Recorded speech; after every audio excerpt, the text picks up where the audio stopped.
minutes away from tonight's debate. You can see the countdown clock that we'll put up, and you also can probably hear the protesters. They have been various people protesting. These people are singing, "Banks got bailed out, we got sold out." There have been other protest groups here today protesting immigration, protesting gay rights, protesting a variety of issues. These obviously are, there's racism protesting, and this obviously is protesting about the banks and taxation. Well, let's bring in Wolf Blitzer, anchor of CNN's Situation Room, John Avlon, CNN contributor and columnist for Newsweek and The Daily Beast, and Gloria Borger, CNN chief political analyst. All right, good to see all of you. Nice to see you. And we're seeing the American system in full swing on all sides. Occupy Las Vegas, that's what they're doing. That's right. They're protesting, which is their right. That's right, it absolutely is.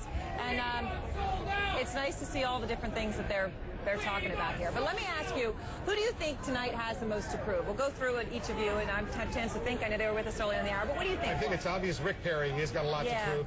If he wants to come back, and he can come back, he's still got millions and millions of dollars, and he's never lost a race in Texas all of these years, but he's got to prove he can really stand up to the other Republican candidates, let alone if he were to get the Republican nomination for President of the United States. So he's got a lot to prove. What do you think, Gloria? Well, obviously, Herman Cain has to prove that he's a plausible president, but I also think that Mitt Romney has to start romancing Republicans a little bit to get above that 25% level. He's got to show them a little bit more, and they have to learn to like Mitt Romney. If they don't love him, they have to like him.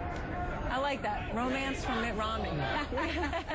Well, he has not been able to close that deal to date. I mean, that 25% ceiling he's got is a fascinating dynamic in this race. But I'm actually been looking for something different. I think the whole Republican field is going to have to up their game in one specific way. They're going to need to put forward specific policy plans that don't simply do bumper sticker play to the base politics, but actually offer solutions that could pass a Congress and innovative ideas that actually can help shape the debate. Because people here in Nevada, you got nearly 14% unemployment. I think they should be sick of the kind of typical bumper sticker politics they've been getting from these folks, where as long as you play to the base, it's considered safe politics. It's not smart politics at the end of the day. Barack Obama had a lot of plans that couldn't pass the Congress also, and when he became president, he kind of realized it. So, but I think we are at that point where it's time for specifics. It's time for ideas, and not just the kind of play to the base slot that we get too often. See how many ideas they come up with tonight. You know, it's hard as someone who's moderated these Republican debates, the last one that I did back in Tampa. You give these candidates 1 minute basically to lay out their vision, 30 seconds for reply. So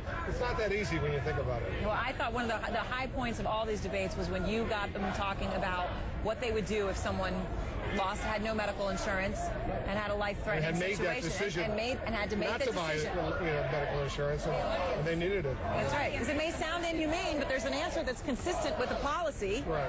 And you put them in the position to have to ask to answer it. I think the audience was so interesting in that because you had somebody scream, let him die, and then you had people who objected to that. These audiences have been kind of raucous, clearly conservative Republicans who want to see what these folks can give them. And what we know is not only that this is the most conservative Republican field we've seen in a long time, but that these debates have had a real impact on this process. And we'll leave it there. Thanks to all three of you. The GOP debate starts now.